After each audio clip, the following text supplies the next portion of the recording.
welcome back to the Citizen channel. Hope you're all staying safe and well on our feature. I didn't know that. We have a look through the hard copy memory of a game, of course, and a disappointing game at the end of it. Although we had a cracking go, didn't we? We're going to have a look through this one today, of course, the bigger version. That'll be the last one of the season, guys. There won't be a semi-final one of the Champions League match against Real Madrid, of course, on the 17th of April 2024. So we'll have a look at any facts and oddities.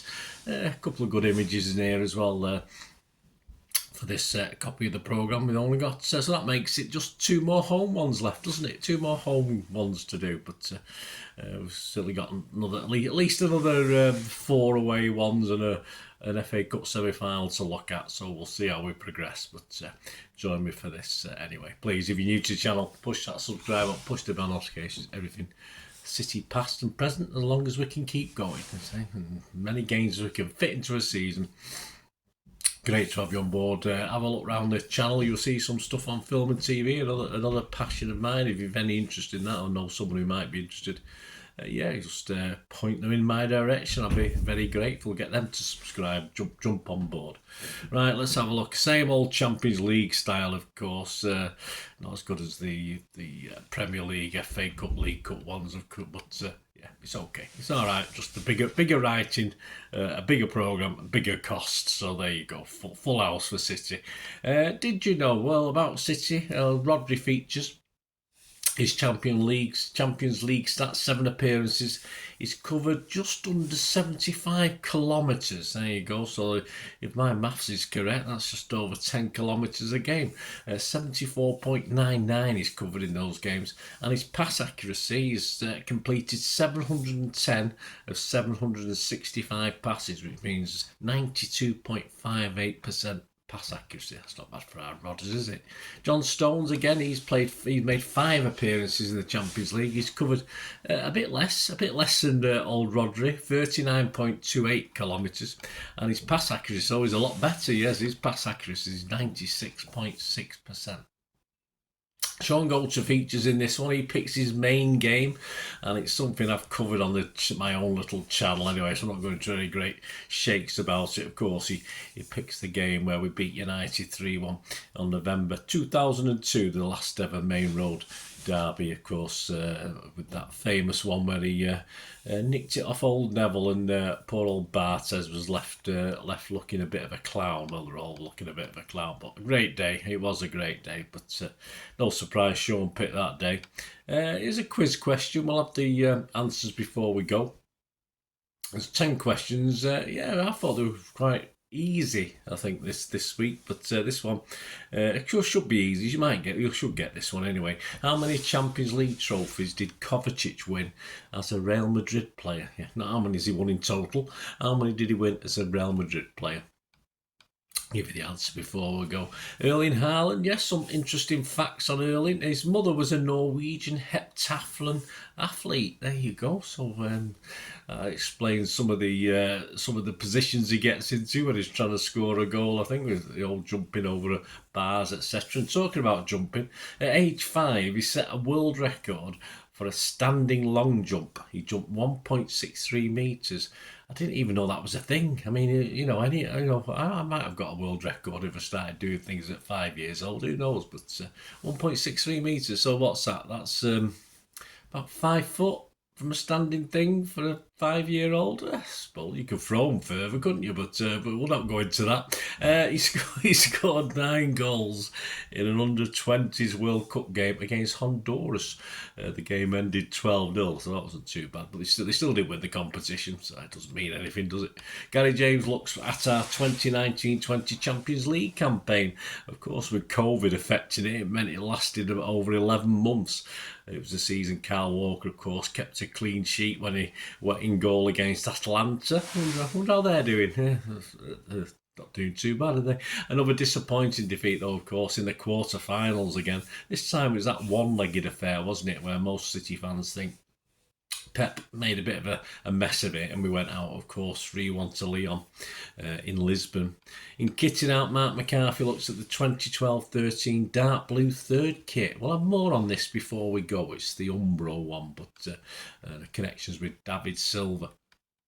What did we learn anything about Real Madrid? Well, apart from being cheats, all-time top scorer is Cristiano Ronaldo with 450 goals, and the all-time appearance maker is Raul with 671 appearances. Yes, a piece on Thud Rudiger. Yeah, I call him Thug Rudiger. That's his new name. 8 games. I think he behaved himself, didn't he, the other night? I think anyway. I can't remember. Distance covered in 8 games, 67.77 kilometres, and his pass accuracy was quite good actually. I was quite impressed at 93.13 pass accuracy, so probably better than I thought. Image of the day. Well, we've got images of the day today. We've got a fantastic bird's eye view taken of the Etihad at the recent Luton game, so that looks quite impressive, doesn't it? You get your opposing fans, get your magnifying glass out, have a look for those empty seats while that's up there. But I thought that was a great picture, and a back in time action shot in the European piece in this. It's a shot of Francis Lee, an action shot of Francis Lee scoring the only goal of the Cup Winners' Cup away game against Honved, who were managed by Hungarian legend Ferenc Puskás at the time. This was in October 70. It was a 1-0 win for City, and it was the only goal of the game. But I like the action shot. I have seen that before, but you might not have done. Right, we'll get back to the excerpt of the day. We'll have a look at Kitted Out, see what Marc McCarthy has to say about this. Famous, yeah. He said it's famous. Why are we to doubt him? Third kit. I don't have one of these. I'm sure some of you do out there.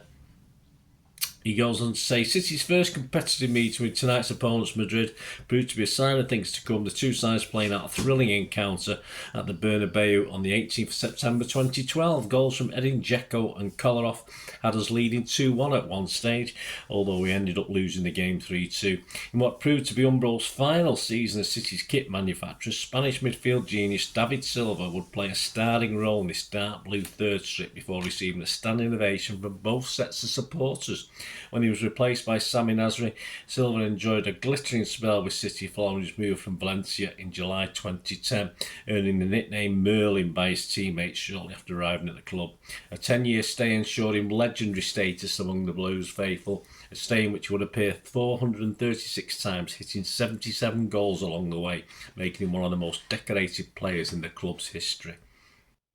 Having won the 4 Premier League titles, 2 FA Cups, the League Cups and 2 Community Shields, he's also in the list for the top 10 provider of assists in the Premier League of all time, and a statue proudly sitting, of course, outside the Etihad, along with fellow modern greats Vinny Kompany and Sergio Aguero, and 3 other older greats as well now.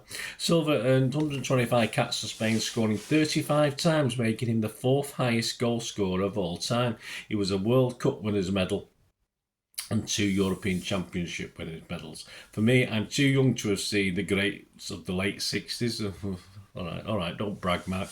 Late 60s, I would say that Silva is the most naturally gifted footballer I ever had the pleasure of watching live. He simply oozed class and always seemed a yard or two ahead of everyone else. Umbro's long and distinguished relationship with City can be traced back to 1922, when Cheshire-born Harold Humphrey launched his own retail business when reportedly trading from a back room of his parents' pub, the Bullhead in Moberley. There you go. Is it still there? Probably. I don't know. With the help of his brother Wallace, they formed Humphrey Brothers Limited in 1924. The name was then abbreviated to Umbro, taking the UM from Humphreys and the BRO from Brothers to give us a global brand we know today, and arguably one of our greatest ever kit providers, along with our current suppliers, Puma, of course. So he has to say that, doesn't he? Umbro will continue until the 96-97 season and return again following a 12-year absence at the start of the 2009-10 campaign. During that spell away from Umbro, the club had experienced 2 relegations, 3 promotions and 1 Wembley playoff final. By the time Umbro returned in 2009, it was a very different City from the team they provided the shirts for in 1996. There you go, thanks to Marc McCarthy with his kitted out piece there. Hope you enjoyed that and learnt a little bit. And if you got one of the shirts, let me know. Quiz answer before we go as promised. Question 10. How many Champions League trophies did Kovacic win as a Real Madrid player? Well, it was only the 3. That's nothing, that is it? Rubbish. 3. So he's won 4 altogether now, hasn't he? He's doing all right. So I hope you enjoyed this, guys. Let me know any thoughts, any memories, anything you noticed in the programme yourself. No obvious glaring editorial errors, but I don't go through it with a fine tooth comb. I'm sure there's 1 or 2 in there, but anyway, hope you enjoyed that. Thanks for watching, guys. Until we meet again, that's one thing, don't I? Please stay safe, Blues. Come on, City. Bye for now.